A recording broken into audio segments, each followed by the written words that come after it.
CISF engaged for parliamentary complex security. I'm also being joined by my colleague Neeta for more details. Neeta, now what more are we learning when it comes to what we can expect from the CISF in terms of, are there going to be major overhauls when it comes to parliament security? We were just discussing what are the possible things that could be done inside the house as well as in the entry and exit points as well.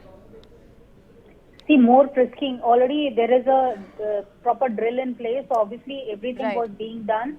But as far as the security audit was concerned, it found that as far as security frisking, manual frisking was concerned, there were certain loopholes during the entry points. Those are going to be enhanced, obviously. And as I was mentioning, the order which has been issued by the central force, that is the CISF, it clearly says a detailed members of the Joint Survey Board, including an officer with technical expertise, an officer of CISF Fire Wing may also be detailed in consultation with the Fire Directorate. So obviously, all kinds of audits are going to be done before the CISF formally takes over the security of the Parliament.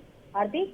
Right, Neeta, now could there also be a possibility of complete technology overhaul, I beg your pardon?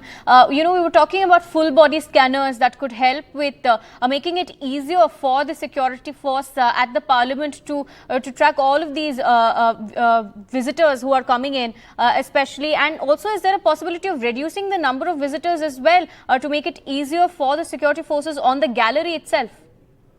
See, that itself was suggested by Raksha Mantri, Mr. Rajnath Singh, that when MPs are, giving passes or giving their consent that certain visitors can come, they should reduce the number. So obviously that move is already in motion. But as far as how many checks and balances would be there, that depends on the security audit. That what all enhancements needs to be done. Already, there was a proper 3 to 4 tier security for a common man whenever they used to enter the security premises. Obviously, now they are going to be reviewed, re-reviewed. The security audit would be taken by the CISF, and then wherever those lapses are there, because already there is one committee report headed by the DGCRPF, which has been submitted to MHA, after which this action has been taken. But CISF themselves will do an audit. Wherever lapses are found or wherever they feel that the security can be enhanced further, obviously they will be taking those measures. But as Mr. Azad was also mentioning, and you were also mentioning, the height of the visitors gallery is one key area where they are looking for, and obviously the number of visitors also. And earlier shoes were not being frisked, but that needs to be seen, that for the common visitors when they enter Parliament now, whether they would be asked like in the airport to remove their shoes, and they would also be scanned or not.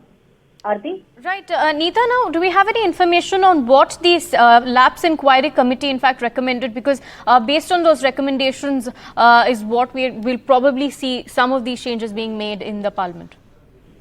Yes, it was a detailed report submitted by DG CRPF, Mr. Anish Dayal. He himself was in Intelligence Bureau and he had handled VIB security also.